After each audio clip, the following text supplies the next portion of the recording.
Now, on 105.9 FM and streaming worldwide on the WMAL app, O'Connor and Company. Good Friday morning here. It's 8:06. It's O'Connor and Company, and we are full steam ahead here to get you plugged in and up to speed on everything you need to know to start your day the right way and launch you into the weekend, for that matter. A hot one at that.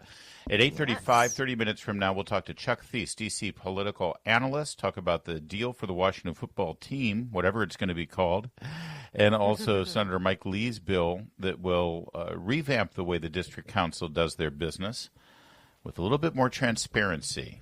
Can't be bad. It's Larry O'Connor with Patrice Onwuka, the Sydney Sweeney of morning radio. Wow. Talk shows. I mean, I guess I'm going to take that as a compliment. She's a beautiful woman. There you go. Joining us right now.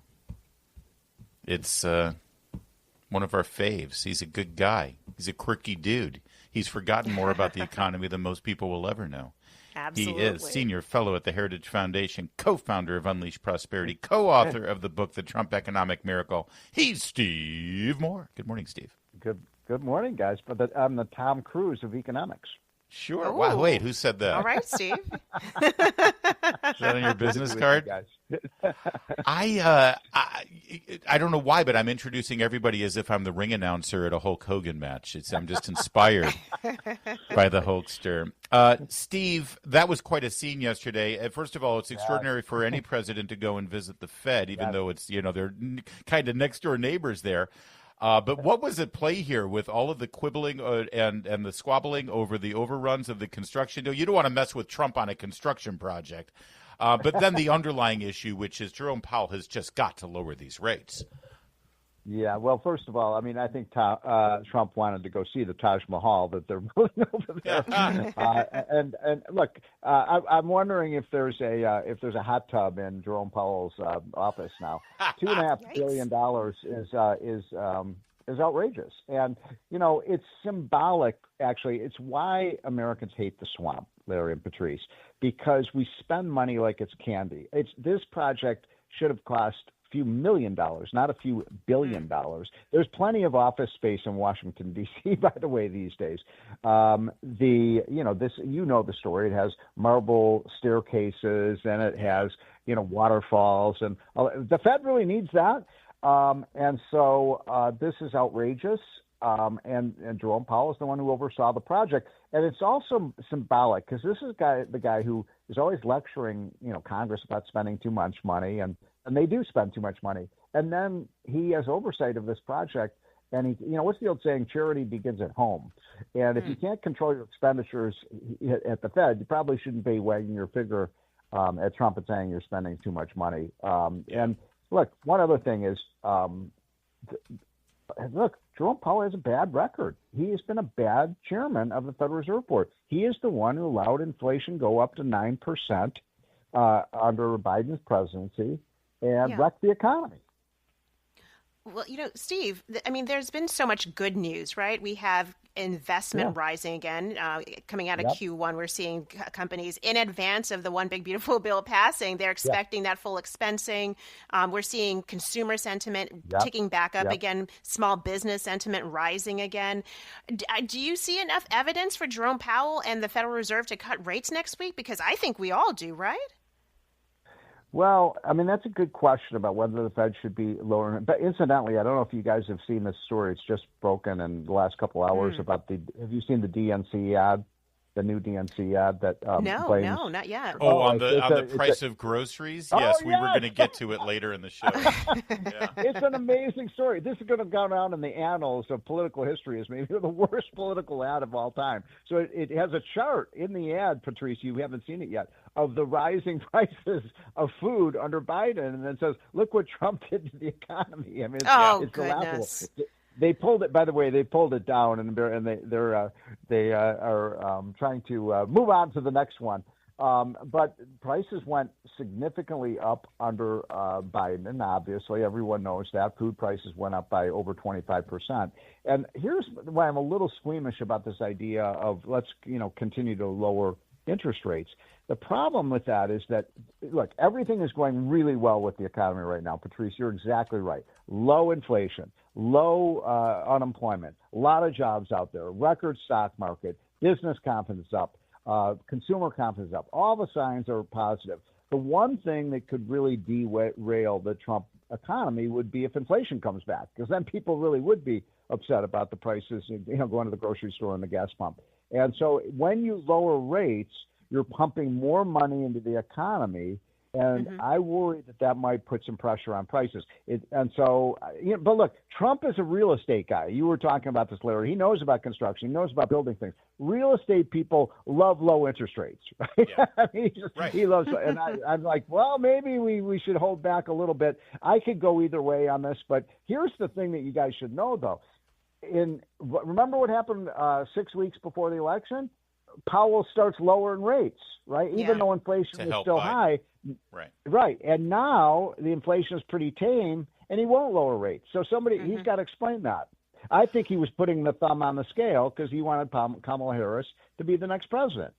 Well, a big part of Trump's economic strategy here, of course, has been enticing corporations to manufacture here at home, move their operations from overseas. And he's gotten commitments, some extraordinary commitments from these corporations.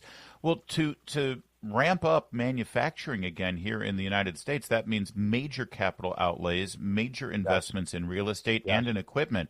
If they could just save 1 percentage point on financing that stuff, that's billions, Steve, isn't it? It is. There's no doubt. But here's the thing. This is your Economics 100 lesson. And it's important because I think people, it's hard to understand what the Fed does and why they do it. But I know this is going to surprise a lot of people, but the Fed does not control interest rates. They don't control the 30-year mortgage interest rate. They don't control the 10-year Treasury bill. That is determined by the market. It's the law of supply and demand of the amount of available credit and the demand for credit. And so if you look at what happened last year, when the Fed cut the short-term interest rates, the federal funds rate, do you guys remember what happened to the mortgage rate after that? They went up, actually. They went up. Yes, Patrice, you get the A in economics today. So, in other words, the reason that the 30-year mortgage went up is when the Fed lowered the rates at the low end, the market became afraid of inflation, and inflationary expectations were. So, my point is that if the Fed were to lower rates right now, it may not actually lower the rates that we really care about, which is the 10-year Treasury, the 30-year mortgage. Those may go up if the market perceives this as a trigger for inflation. So, Larry, you're right. It's a beautiful picture on the economy. Let's not screw it up. I could go either way on this. I think, but the one thing we need to do is we need to get rid of Jerome Powell. If I were Trump, I would nominate someone right away, a Kevin Hassett or a Larry Kudlow or Steve Forbes, someone like that who's competent to run the Fed.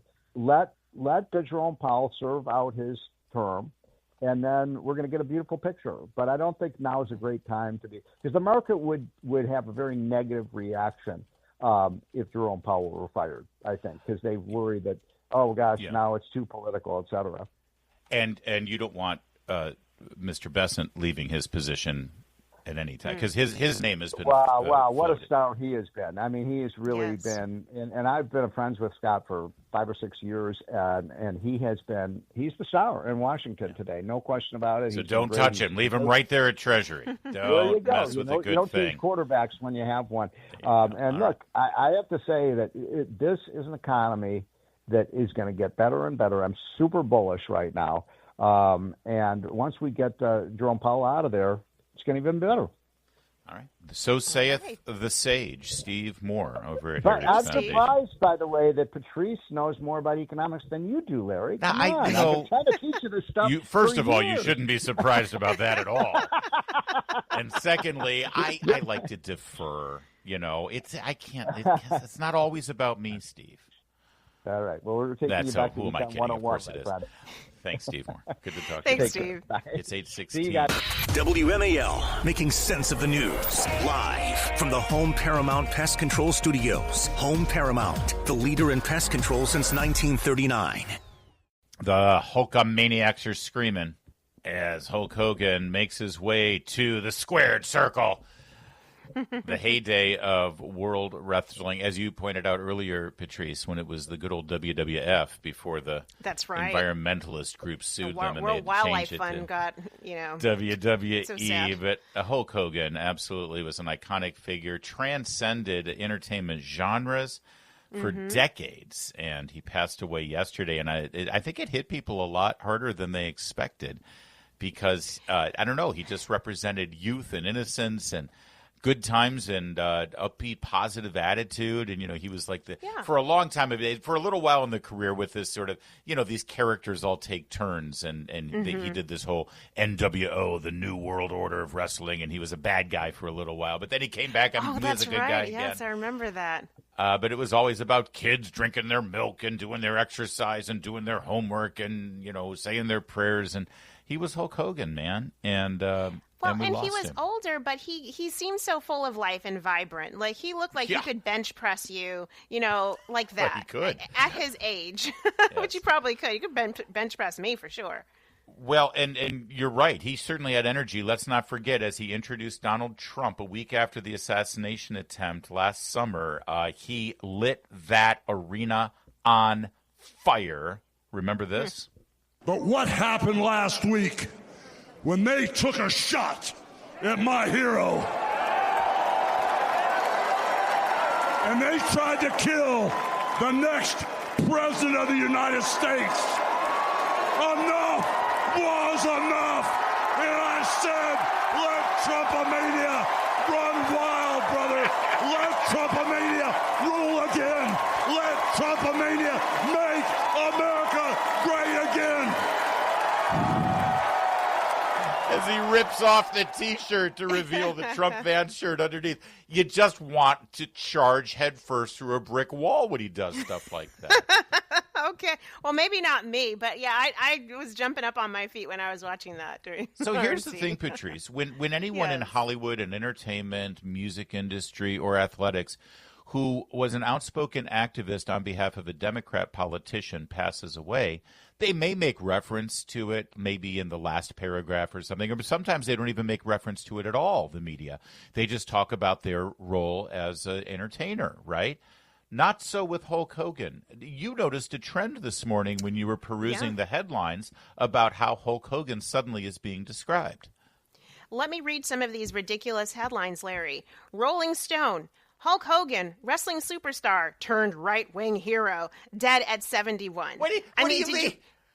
Did you need to have turned right-wing hero at all? You could just say wrestling superstar dead. That's Rolling Stone. Okay, we can expect that from them, right? Yeah. Oh, let's go a little bit farther to the extreme. Hulk Hogan, this is MSNBC. Hulk Hogan, dead at 71. Pro wrestling icon as Trump praises pro wrestling icon as MAGA all the way. So they actually spent more time talking about President Trump and MAGA than they do about Hulk Hogan's death. That's MSNBC. Right. MSNBC is like Hulk Hogan died, so quick, make it about Trump. Exactly. And then, let's hop over here. Oh, and this actually, what's interesting about the MSNBC story written by Jahan Jones is the subtitle. The pop culture legend saw his widespread popularity fade in recent years due to allegations of racism and his support for Donald Trump. I mean, wait a minute. Popularity fade among who? How do you measure that? Yeah, exactly. Show your work. I mean, everyone knows who Hulk Hogan is, and I think most people today probably don't realize that he was connected to President Trump until, a couple of months ago. All they know is his superstardom that started with wrestling and then went to television and movies. ABC is talking about how Hulk Hogan came to endorse Trump in 2024. Does it matter on the day after he passed away? I mean, why not focus on the legacy of his legacy, all of his movies? What did he bring to pop culture? Some people might be complaining that we did the same by playing his RNC speech, by the way, there. But it was the most recent iconic moment from Hulk Hogan. It wasn't the entirety of his career is not as a Trump supporter. We talked about Ozzy Osbourne when he passed away. Politics didn't come into it. Malcolm Jamal Warner, same thing as Theo Huxtable. It just so happens that Hulk Hogan recently did this political thing. But let's face it, his character, which I think embodied very much of who he was, was pro-American, flag-waving, patriotic, going all the way back to the Reagan era. That didn't change. Right. No matter who was in the White House, he loved this country, and he loved America, which, of course, I guess makes him a right-wing MAGA icon. Okay, fine. I think it says more about the left in the media that if you love America and you wave the flag, that means you're a right-winger. Yeah, okay. I remember back in the days when the Bill Clintons and the John Kerrys of the world pretended like they loved America too, but now they've revealed themselves. Thank you very much. Well, Rest in peace. Go quickly. Just one quick one. Yahoo Sports, not to be outdone. Hulk Hogan and the ugliness that changed everything, and it's talking about alleged racism. Go ahead, Larry. Sorry. Stop. No, it's fine. Rest in peace, Hulk Hogan. You meant a lot to multiple generations. Not a lot of people where grandpa, dad, and kid can all at the same time know exactly who this guy was and what he did. It's 8:23. All right, coming up, Chuck Thies is joining us to talk DC Stadium deal and more. Stay with us. It's O'Connor and Company at 8:30. WMAL FM, Woodbridge, Washington, a Cumulus media station. Making sense of the news. News Talk 105.9. WMAL. News now. Now, on 105.9 FM and streaming worldwide on the WMAL app. O'Connor and Company. Well, hello. It's 8:37, and it's O'Connor and Company with your morning pals, Larry and Patrice. Good Friday. Happy Friday, everybody. Sure, it's happy. Why not? It's going to be a hot one, so please be careful. Heat advisories going on. Things are always hot when we have Chuck Thies in town. He always brings the heat. He, of course, a political analyst who knows where all the bodies are buried in the District of Columbia. Good morning, Chuck. Well, good morning, you guys. And indeed, it will be a scorcher today. Where to begin? I mean, when we last had you on, I asked you sort of at the end of our conversation, are we going to get this deal on the stadium? You said guaranteed, and it looks like they do have their deal. It's going to be voted on next week. So, what about the new wrinkle where Trump is saying, "Yeah, change the name to Redskins"? Is that gonna mess things up here, or depending on your perspective, make things even better? Well, the name of the team is something for fans of the team and ultimately the owners of the team to decide, I suppose. The president certainly is entitled to his opinion and can weigh in, and his opinion has a lot of force. I don't think the team is going to change the name. I don't think it's going to be important in terms of getting this deal across the finish line or into the end zone, as they say. But it added a wrinkle. It certainly added a little drama to the debate. But it's a sideshow, and I don't think the team wants to go through the hassle, and I don't think the league wants to be involved in Chuck, the hassle. They will sell 100,000 T-shirts, jerseys, and baseball hats. They probably would. Hassle. Well, but they make plenty of money on merchandising, and you can buy throwback uniforms still. They haven't banned the uniform. They just don't use the name in marketing or on the field. So it's a hassle to change the name. It actually requires approval from all the other owners, the league. There's a process. And I just don't see it happening. I could be wrong, but at least I did predict that the deal would be completed, and it's going to be. Absolutely. Well, I mean, Chuck, to your point, I'm reading through the Washington Post where some other policy lawmakers say they're still not they're not fully on board. They want to see some more concessions in the deal, some more demands for improving it, including, I guess, a stronger labor agreement and more substantial rent from the team. So they want more money from the Commanders if this is going to go through. Do you see that happening, or do you see that the August 1st vote by the council will probably just be a rubber stamp on what Mendelson has put forward? Well, there's at least two council members that have called this Mendelson's deal. And that's Charles Allen, who is quoted in the Post, and Zachary Parker, Ward 5 council member. And they do want more concessions, and they do want more revenue and more housing and a better deal for labor unions. It does require a 2/3 majority for Mendelson to get this deal done. because it's kind of esoteric. There's basically tax breaks that the team is getting that the chief financial officer says are not necessary, and therefore it requires a supermajority of the council. So this isn't a slam dunk. But I really don't think Mendelsohn would have gone through the trouble of holding a press conference and rolling out this deal if he couldn't count enough votes to get it done. So there may be some amendments that are put forward. A lot of this is virtue signaling or pandering to interest groups. I don't think anyone in the council seriously wants this deal to not get done and to have it hang over their heads in the autumn. As we know, Chuck, the way the district council goes about their business is different than any other major city in America. There's congressional oversight here. And apparently, they've been having secret planning meetings. They're angry that President Trump has signed an executive order demanding that the city, literally clean up the sidewalks in the streets and improve the crime rates. So they've been meeting in secret. I see Senator Mike Lee of Utah is putting forward a bill trying to stop these meetings from happening. What's at play here exactly? I was kind of surprised when Phil Mendelsohn, the chairman of the council, put forward this rule change. It was his initiative, and it was basically, like you said, to have secret meetings. And he even said to have secret meetings to discuss how we deal with the new dynamic, which means, of course, a Congress controlled by Republicans and President Trump.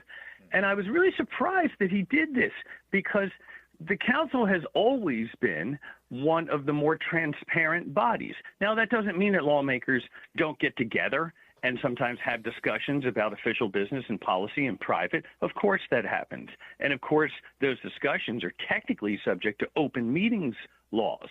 But what Mendelsohn did was exempt meetings from open meetings laws so that they could have conversations about anything, including how our money is spent or how laws are made, without any record. And to be honest, it is ridiculous. And to be honest, it's a good thing for other legislative bodies, in this case, a joint resolution by the Senate and the House, to say, no, you shouldn't be doing this. That's right. You should be.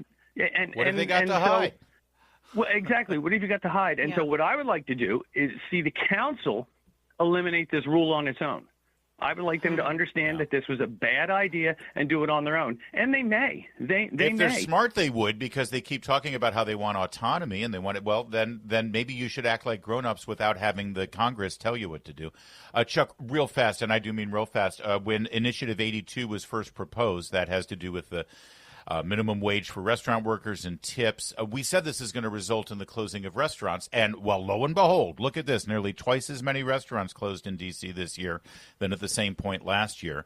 It's one of the worst years since the COVID pandemic. Are they going to budge on this? So what the council is going to do is pass a new law that adds more math and more formulas and more nonsense to this whole mess as opposed to eliminating it.